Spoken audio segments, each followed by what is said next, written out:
Bueno, hay una escena, o más bien como una imagen que ha rodado mucho por las redes sociales a propósito de este tema de los insectos, y es un parabrisas con la cantidad de insectos que se pegaban al parabrisas, o se adherían, los estrellaba el carro cuando iban hace muchos años, que era muy abundante en insectos, y esa misma escena en años más recientes, pues con una escasez de insectos en el parabrisas, y mucha gente pues lo comparte y ha llamado la atención que algo está pasando con el mundo de los insectos, haciendo llamado a que está pasando algo raro, porque antes había tantos, porque ahorita no hay tantos. Entonces, digamos, un poco esta idea nuestra con la profesora Shirley Palacios es profundizar un poco en ese tema, en la importancia de los insectos, qué aporte tienen al planeta, después a la humanidad, cuáles son sus funciones, y ir allí desde la ciencia, y vamos a hacer un esfuerzo pues por lograr explicarle a todos ustedes precisamente esos temas que a veces uno los ve tan lejanos, pero que tienen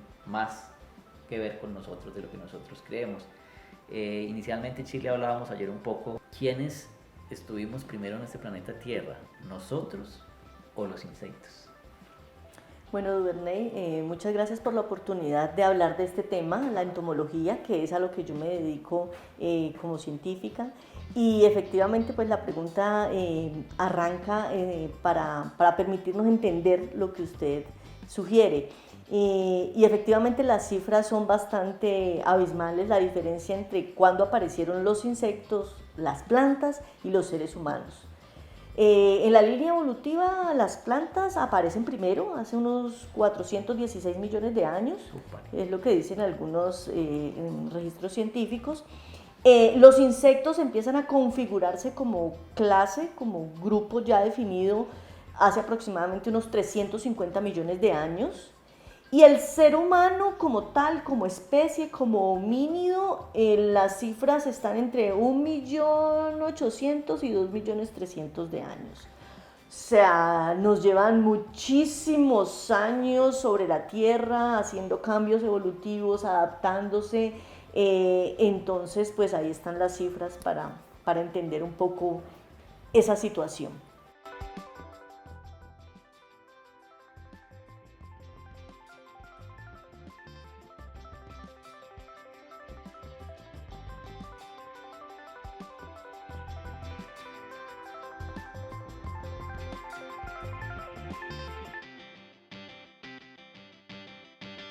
Bueno, ese dato tan, digamos, demoledor que acabas de dar de esa diferencia, pues es, digamos, el testimonio más preciso de que los insectos estuvieron aquí antes, son testigos, son testimonio, habitaron aquí, evolucionaron junto con los cambios en la Tierra, que no fueron pocos durante semejante periodo de tiempo.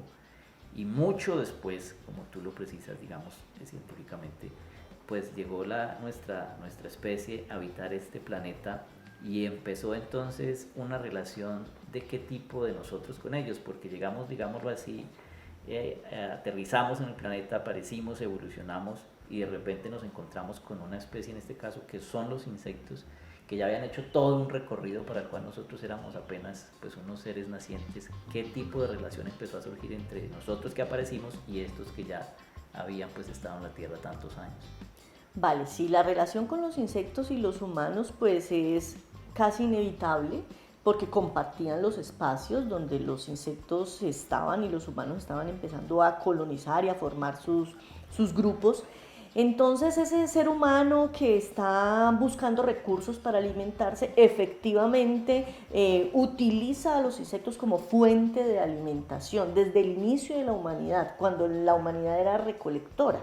Entonces el ser humano salía y recolectaba frutos y otro tipo de alimento como los insectos, que son una gran fuente de proteína.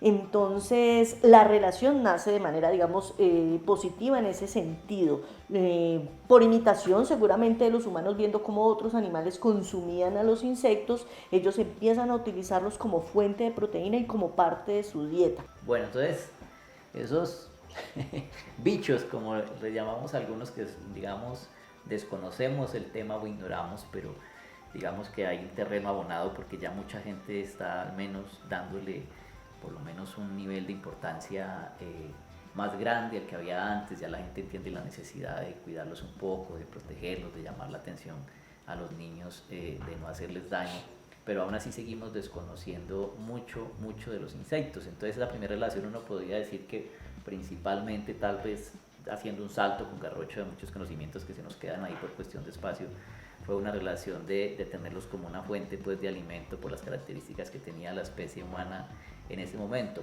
Luego, después de muchos desarrollos, insisto en eso, de muchos saltos con garrocha que vamos a dar para llegar al tema, empezó a haber otro tipo de relación que ya no sé si quepa dentro de las ciencias modernas, que ya fue una utilidad distinta, una relación también porque nosotros tenemos las dos concepciones de bichos que tiene el grueso de la población, son dos concepciones, digamos, muy limitadas. Una es ese, que son bichos y que entonces me van a picar, hay que sacarlos, hay que desterrarlos lo más posible de nuestro alrededor. Y otra que es peor, que es en términos donde nos queremos ir metiendo de a poco, que es en la agricultura, que son una plaga. Entonces, en la finca, cuando crecimos nosotros, íbamos de finca, digo, no, los bichos son una plaga, hay que exterminarlos a todos. Entonces, ¿cómo entender un poco o explicarle más bien a la gente que está interesada en estos temas, pero que no maneja los conceptos técnicos que ustedes también manejan aquí en la universidad en su profesión? ¿Cómo explicarles esas relaciones un poco más modernas de nuestra especie con el mundo de los insectos? Efectivamente, Duvernay, para entender la situación actual hay que devolverse y hacer varios análisis. Entonces, como veníamos comentando, los insectos están aquí hace mucho más años que los seres humanos. El ser humano aparece en la escena evolutiva, empieza a hacer una utilización de ese recurso como parte de su alimentación, pero efectivamente en su desarrollo, hace aproximadamente ya 10.000 años, el ser humano desarrolla la agricultura en diferentes puntos del planeta. Y entonces cuando ya aparece la agricultura, la relación empieza a cambiar, porque ya los insectos empiezan a consumir el alimento o lo que el ser humano quiere cosechar desde la agricultura. Y a medida que la agricultura va evolucionando y se va convirtiendo en una agricultura moderna tipo revolución verde, entonces empieza a aparecer los conceptos de plaga o de vector, de enfermedades, y entonces los insectos desaparecen de la escena con un imaginario ya de que son fuente de alimentación y empiezan a connotarse de manera negativa y a verlos como enemigos. Entonces, eso digamos sería en una línea completamente recta, pero obviamente han habido variaciones y hay culturas que todavía conservan ese acercamiento, esa mirada hacia los insectos, otro tipo de agriculturas, y entonces tanto en el uso de los insectos en la alimentación humana y animal como en la agricultura debemos retomar esos orígenes, obviamente basados en los nuevos desarrollos tecnológicos y maneras de utilizarlos, pero involucrar esos conceptos mucho más holísticos, porque la agricultura básicamente de revolución verde empieza a hacer esa connotación y ya los insectos son vistos como plaga, y si algo es plaga entonces ya tenés que erradicarlo, controlarlo, es tu enemigo, y eso nos ha llevado por unos caminos que no son convenientes para la especie humana, para la naturaleza en general y por supuesto para los insectos. Bueno, recapitulando, los insectos estaban aquí miles de millones de años atrás. Nosotros llegamos, empezamos a tener una relación con ellos un poco como fuente de alimentos. Después hubo una relación porque nosotros intervinimos unos ecosistemas que eran naturales, donde ellos ya estaban, tenían todo su proceso de evolución, nosotros los intervenimos inicialmente y principalmente con propósitos de la agricultura, y eso termina como generando una especie de, entre comillas, no sé si se pueda llamar conflicto, porque esos insectos que estaban ahí cumpliendo una función natural, al intervenir los ecosistemas, pues terminaron incidiendo de alguna manera de distintas formas sobre los cultivos, digamos, que nosotros usábamos ya para fuente de alimento. Entonces ya no nos alimentábamos tanto de ellos, sino de cultivos, interveníamos esos ecosistemas y ahí se genera como una especie de relación que usted ayer nos explicaba de una manera encantadora y decía, un poco lo hemos presentado como enemigos, pero alguien nos hacía caer en cuenta que en realidad hay muchos insectos que son aliados nuestros. Entonces, ¿cómo podríamos separar estas dos cosas? Esa agricultura, digamos, bajo la sombrilla, ese gran paraguas de la revolución verde que hay que inundar de químicos, que hay que inundar de insumos, fertilizantes, etcétera, de esa otra agricultura que no ve en los insectos tanto un problema, sino incluso unos aliados, y que poniéndolo desde la ciencia podríamos empezar a cooperar con ellos y aprovecharlos, si es el término, usted me corrige ahorita, para beneficio de la producción de alimentos y hacer pues que sea beneficiosa tanto para nuestra necesidad de alimentarnos y también para el cuidado de los ecosistemas en este caso. Sí, efectivamente, y no por voluntad, digamos, de la especie humana como tal, sino por necesidad ante la cantidad de agroquímicos que están en nuestros alimentos. Entonces empieza a surgir nuevamente una conciencia, sobre todo acá en Occidente, que debemos replantear todo eso. Entonces ahí la Revolución Verde empieza a sufrir, digamos, de una serie de reclamos, porque su manera de producción va en contra de todo eso. Entonces lo que nosotros tenemos que hacer es reencontrar ese camino, redescubrir y valorar otros tipos de relacionamiento con esos organismos, con los insectos, e incluso podría decirse también con las arbences, con los hongos, ¿cierto? ¿Cómo se llama esa relación en términos de científicos? Si yo estoy diciendo, yo soy un estudiante y me vi allá una publicidad de la UNISAR y dije, caramba, yo vi a una profesora allá con unos insectos. Yo quiero estudiar ese tema, pero no tengo, digamos, la claridad, porque cuando uno sale de grado 11 no tiene todas las claridades de cómo se llaman las cosas. ¿Cómo se llama esa relación que tú me describes ahí y por dónde podrían encontrarlo o enmarcarlo en una disciplina? Bueno, para nosotros lo podríamos llamar agroecología. Ajá. Que es un marco filosófico y científico en el que nosotros desarrollamos la ingeniería agronómica que ofrecemos en UNISAR, y nuestros programas en general se enmarcan en la agroecología, que es una manera de hacer agricultura, pero que maneja muchas más dimensiones además de la técnica. Entonces tiene lo cultural, lo político, lo social, lo económico. Entonces es poder entender que los cultivos no son solo las plantas que están ahí, sino el agricultor, el suelo, el aire, lo que está sucediendo en esa comunidad desde el punto de vista político, social, histórico. Entonces es hacer otras lecturas y poder conversar con esos conocimientos tradicionales para retomar otro tipo de abordaje hacia los insectos y dejar ya de ver esas relaciones tan simplistas que nos presenta un paradigma como el de la Revolución Verde y enfrentarlo desde el paradigma de la agroecología. Shirley, para hacerlo un poco más o intentar hacerlo más entendido, se mueve, digamos, en una especie de mundo fantástico. Yo la he visto andar pues como con unas colecciones de insectos que son maravillosas a mi modo de ver, a mi gusto, son de 1000 formas, de colores, de tamaños.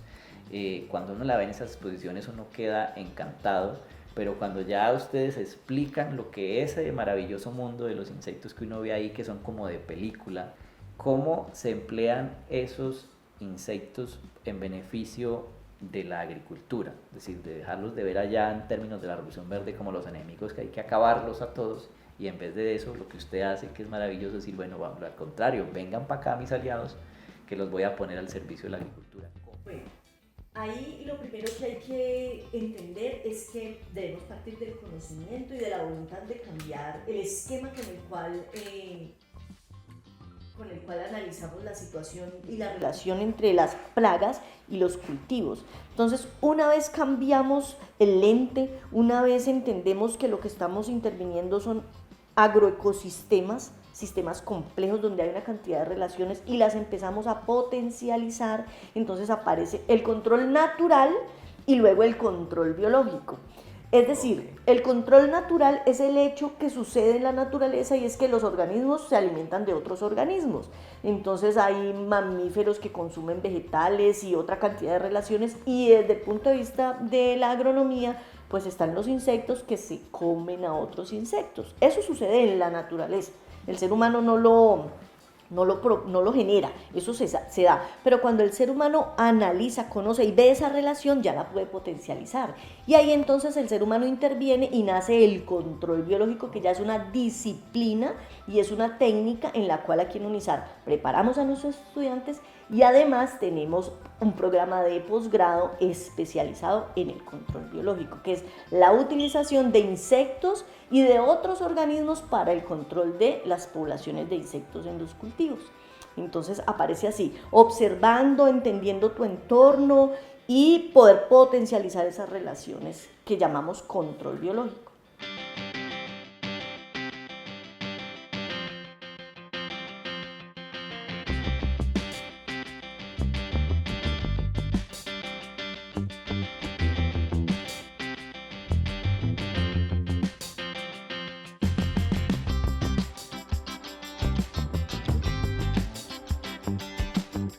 Bueno, entonces en este caso me dice la profesora que no necesariamente los bichos, no necesariamente es peyorativo, tiene pues una connotación de cercanía con la gente.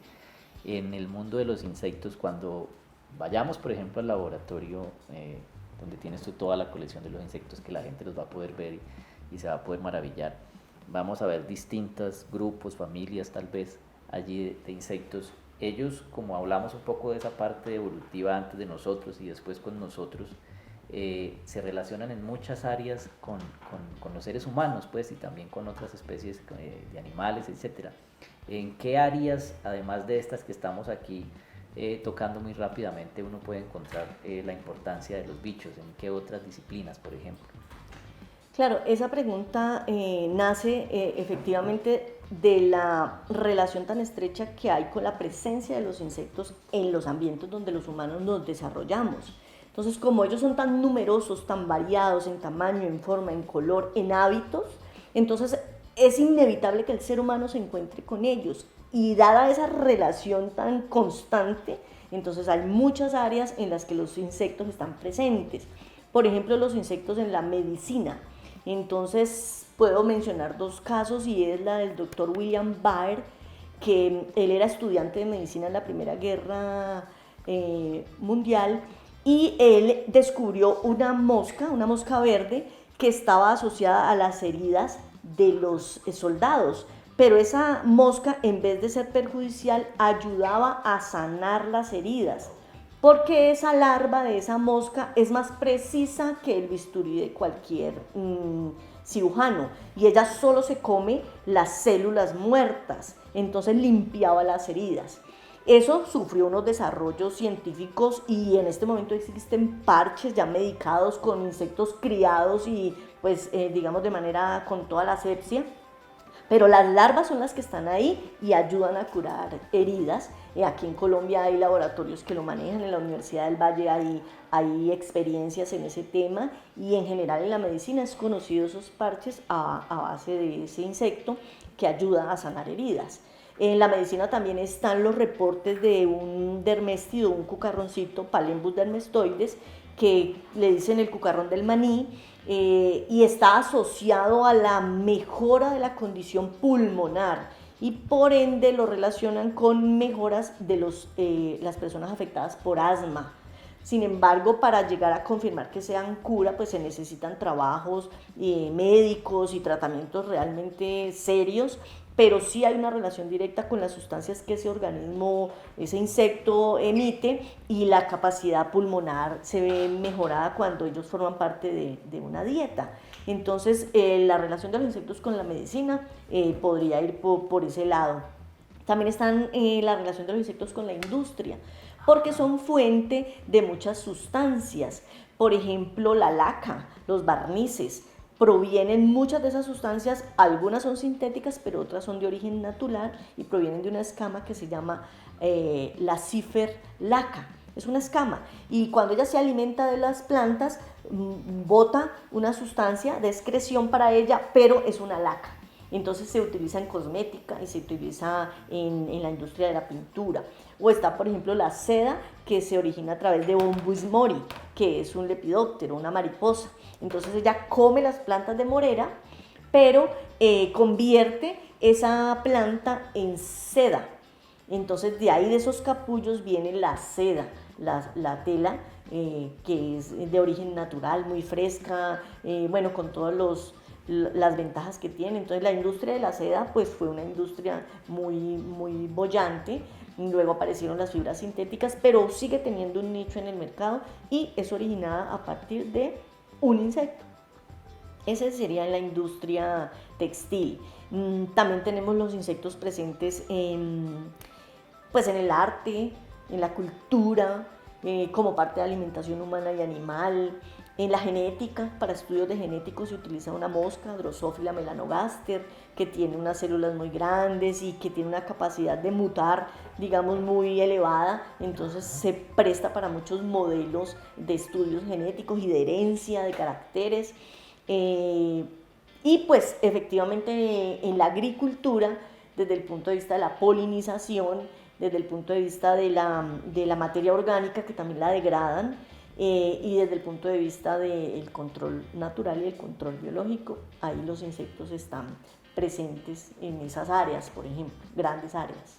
Entonces, fíjense ustedes que de pronto esa escena que hemos visto alguna vez de un niño o una niña a edades muy tempranas, que la mamá se lo encuentra jugando con un insecto y se alarma y corre pues a evitar el contacto con el insecto y aplicarle alguna cosa, de alguna manera describe un poco esa evolución que hemos tenido en el desarrollo con ellos, y tal vez de manera inherente esos niños están expresando eso que desde al comienzo nos decía, la observación, y que resume muchísimos años de evolución, y que es lo que queremos aquí un poco resaltar, pues aprovechando los enormes conocimientos de la doctora Shirley.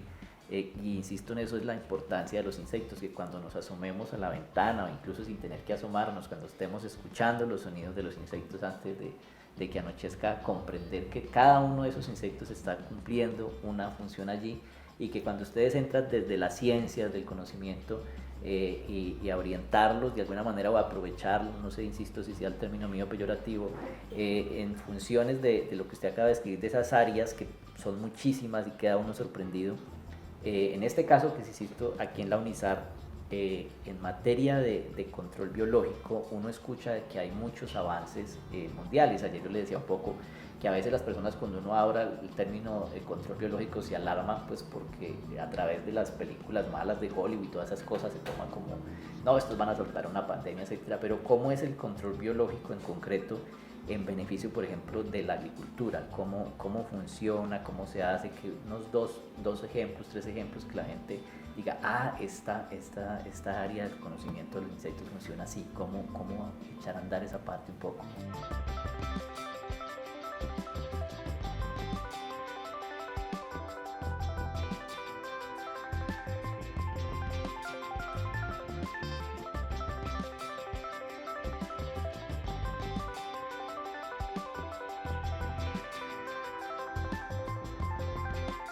Bueno, el control biológico, como estábamos comentando, nace obviamente de la observación de un fenómeno natural, que es cuando los insectos se alimentan de otros insectos, o algunos hongos, bacterias también atacan a los insectos. Ese es el control natural. Y el control biológico es la ciencia que ya aprovecha esa relación. Para resumir, el control biológico se puede desarrollar de 3 maneras: por conservación, por aumento o por importación. En Colombia tenemos ejemplos de los 3 casos. Por importación, el ejemplo más claro es el de la Federación Nacional de Cafeteros, en el cual, para afrontar una plaga como la broca, sabemos que el café no es originario de Colombia, es introducido, por ende no tenía plagas acá.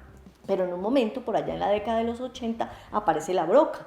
Entonces, como la broca tampoco es natural de acá, no tenía enemigos naturales. Entonces la Federación de Cafeteros tiene que establecer una relación con el centro de origen del café, donde están los enemigos naturales del café. Y entonces importa las avispas Proros nasuta, Cephalonomia stephanoderis, y esas avispas se introducen en el país. Entonces ese es control biológico por importación, obviamente con una cantidad de métodos para asegurar que ese insecto va a atacar solo la broca y no va a afectar el ecosistema natural en Colombia. Entonces ese sería un ejemplo de control biológico por importación.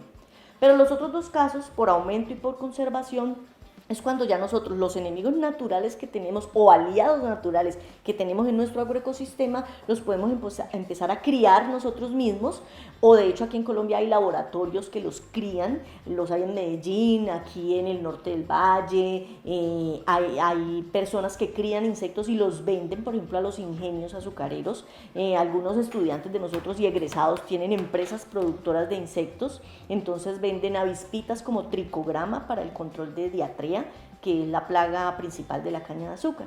Entonces ese sería un control biológico por aumento, es decir, encontramos el enemigo natural, lo criamos en laboratorio y lo liberamos en los cultivos en vez de aplicar insecticidas de síntesis química. Maravilloso.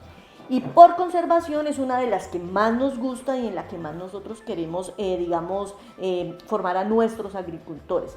Eso consiste en rediseñar el agroecosistema de tal manera que haya mucha biodiversidad, muchas plantas, muchas fuentes de refugio y de alimento para esa cantidad de enemigos naturales que están en el agroecosistema y que requieren fuentes de alimentación diversas. Entonces, por ejemplo, las mariquitas, las mismas mantis, una cantidad de insectos que son enemigos naturales o aliados naturales nuestros y que atacan a las plagas, que se las coman, que no dejan que las poblaciones de plagas aumenten. Entonces nosotros los podemos favorecer a ellos mediante la conservación. ¿Y en qué consiste eso? En establecer dentro del cultivo diversidad de plantas, no sembrar tipo monocultivo, sino que tener corredores, parches de arbences. Y por ejemplo un agroecosistema como el de la caña, que no es pequeño, ya está volcándose a ese tipo de tecnología. En caña ya saben que no pueden erradicar a las arbences completamente, sino que tienen que dejar parches y algunos parches continuos para que los enemigos o aliados naturales de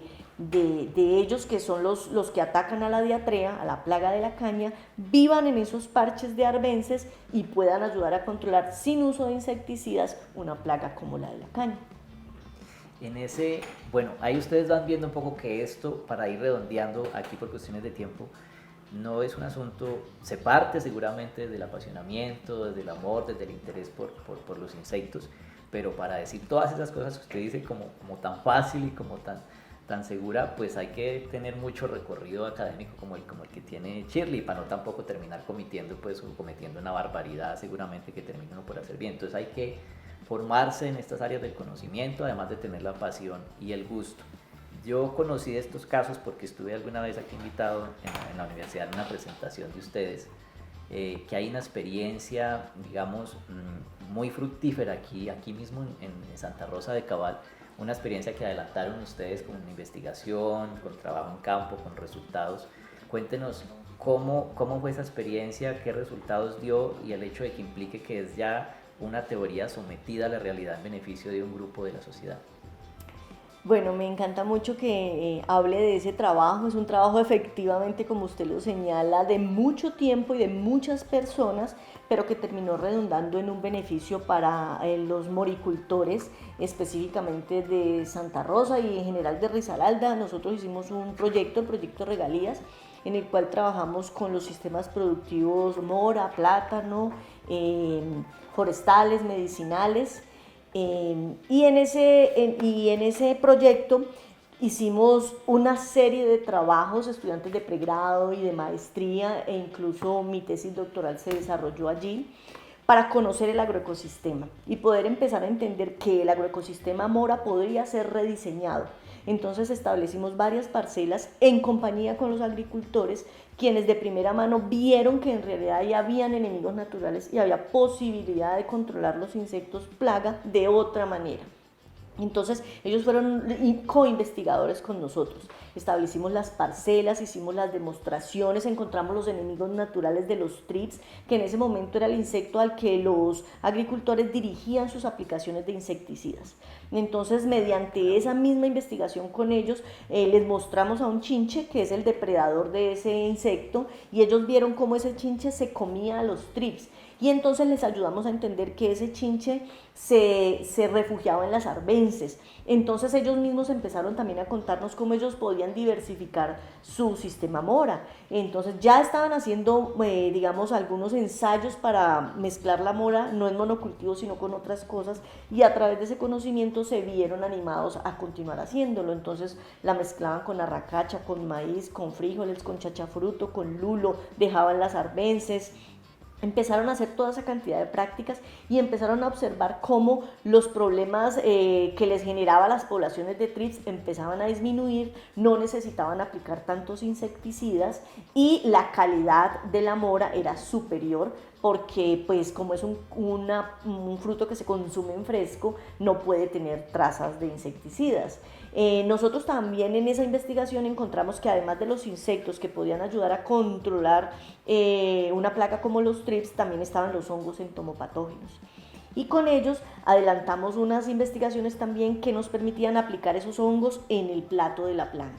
Entonces, con esa estrategia, diversidad de cultivos y diversidad de plantas acompañantes dentro del agroecosistema, hongos entomopatógenos en el plato de la planta, aumentamos producción, disminuimos la contaminación y favorecimos también la producción y el tamaño del fruto porque los polinizadores, en este caso las abejas, también se sintieron más atraídos y más tranquilos, digamos, en esos cultivos de mora. Entonces fue una experiencia muy interesante en la cual aprendimos muchísimo, tanto agricultores como estudiantes y docentes, y pudimos desarrollar una estrategia de manejo ecológico de plagas específico para un cultivo. Bueno, esa experiencia que cuenta la profesora es un pequeño abrebocas de lo que los estudiantes de estas áreas ven aquí todos los días en la universidad. Vamos a ir hasta allá a ese cultivo, eso lo vamos a hacer después para que no se desconecten, vamos a ir, vamos a hablar directamente con el campesino que cuente eso, pero es un encanto muy grande porque uno puede decir, en un cultivo que antes se usaban pesticidas, ahora lo que se estaba usando en este trabajo, que insisto, se sometió y dio unos resultados, es como un aliado natural, sirve para hacer esa función con mayores resultados y pues lo más importante, sin causar ningún daño por asuntos pues de químicos y estas cosas en los ecosistemas. Vamos a ir al laboratorio a ver las colecciones de Chile, allí vamos a seguir hablando, vamos a ir a la finca a hablar con don Ramiro, es el productor. Algemiro, con don Algemiro, y al final vamos a dar un poco también, porque nos interesa darle esa opinión a la sociedad, de las alternativas que hay frente a un modelo de la Revolución Verde que es el único que nos han presentado, y aquí desde las ciencias de la academia decimos hay otros con mayores resultados y más ecológicos, por supuesto.